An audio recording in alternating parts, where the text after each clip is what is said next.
ഹിമാലയത്തിന്റെ മടിത്തട്ടിൽ സമുദ്രനിരപ്പിൽ നിന്ന് 10,000-കണക്കിന് അടി ഉയരത്തിൽ സ്ഥിതി ചെയ്യുന്ന സ്പിതി വാലി വെറുമൊരു യാത്രാ ലക്ഷ്യസ്ഥാനമല്ല, അതൊരു വികാരമാണ്. ലിറ്റിൽ ടിബറ്റ് എന്ന് വിളിക്കപ്പെടുന്ന ഈ പ്രദേശം പരുക്കൻ മലനിരകളും ബുദ്ധമത സംസ്കാരവും ഇഴചേർന്ന വശ്യമായ ഒരു ലോകമാണ്. ഓരോ വളവിലും ഓരോ ഫ്രെയിമിലും വിസ്മയങ്ങൾ ഒളിപ്പിച്ചു വെച്ചിരിക്കുന്ന ഈ താഴ്വരയുടെ വിശേഷങ്ങൾ അറിയാം.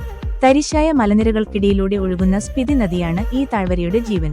കിലോമീറ്ററുകളോളം പച്ചപ്പ് കാണാനില്ലാത്ത ഈ മണൽ മരുഭൂമിയിൽ കോൾഡ് ഡെസർട്ട് മഞ്ഞുമൂടിയ മലമുകളിലേക്ക് നോക്കി നിൽക്കുന്നത് തന്നെ ഒരു പ്രത്യേക അനുഭവമാണ്.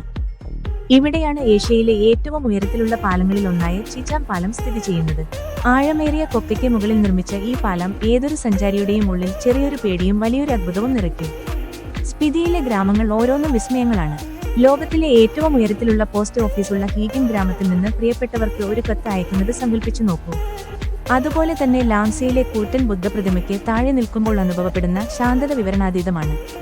ഇവിടെയുള്ള പാറക്കൂട്ടങ്ങൾക്കിടയിൽ ദശലക്ഷക്കണക്കിന് വർഷം പഴക്കമുള്ള സമുദ്രജീവികളുടെ ഫോസിലുകൾ ഇന്നും കാണാമെന്നത് സഞ്ചാരികളെ അത്ഭുതപ്പെടുത്തുന്ന കാര്യമാണ്.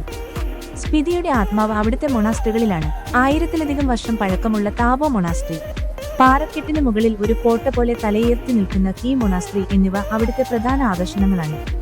ഗ്യൂ ഗു ഗ്രാമത്തിലെ 500 വർഷത്തിലേറെ പഴക്കമുള്ള ബുദ്ധ സന്യാസിയുടെ മമ്മി ഇന്നും സ്വാഭാവികമായ രീതിയിൽ സംരക്ഷിക്കപ്പെട്ടിരിക്കുന്നത് കാണുമ്പോൾ ചരിത്രം നമ്മുടെ മുന്നിൽ തോറ്റുപോയതുപോലെ തോന്നും. സാഹസികത ഇഷ്ടപ്പെടുന്നവർക്ക് സ്പിതി ഒരു സ്വപ്നലോകമാണ്. കുൻസും പാസു എന്ന കടമ്പ കടന്ന് ചന്ദ്രക്കലയുടെ ആകൃതിയിലുള്ള ചന്ദ്രതാൽ തടാകത്തിന്റെ കരയിലെത്തുമ്പോൾ യാത്രയുടെ എല്ലാ ക്ഷീണവും മാറും. നീല നിറത്തിൽ വെട്ടിത്തിളങ്ങുന്ന ഈ തടാകത്തിന് ചുറ്റും ടെന്റ് അടിച്ച് താമസിക്കുമ്പോൾ രാത്രിയിലെ തെളിഞ്ഞ ആകാശത്ത് കോടിക്കണക്കിന് നക്ഷത്രങ്ങളെയും ആകാശഗംഗയെയും മിൽക്കി വേ നഗ്നനേത്രങ്ങൾ കൊണ്ട് കാണാൻ സാധിക്കും. മലിനീകരിക്കപ്പെടാത്ത ആ ആകാശം ഏതൊരു സിനിമാറ്റോഗ്രാഫർക്കും വിരുന്നാണ്.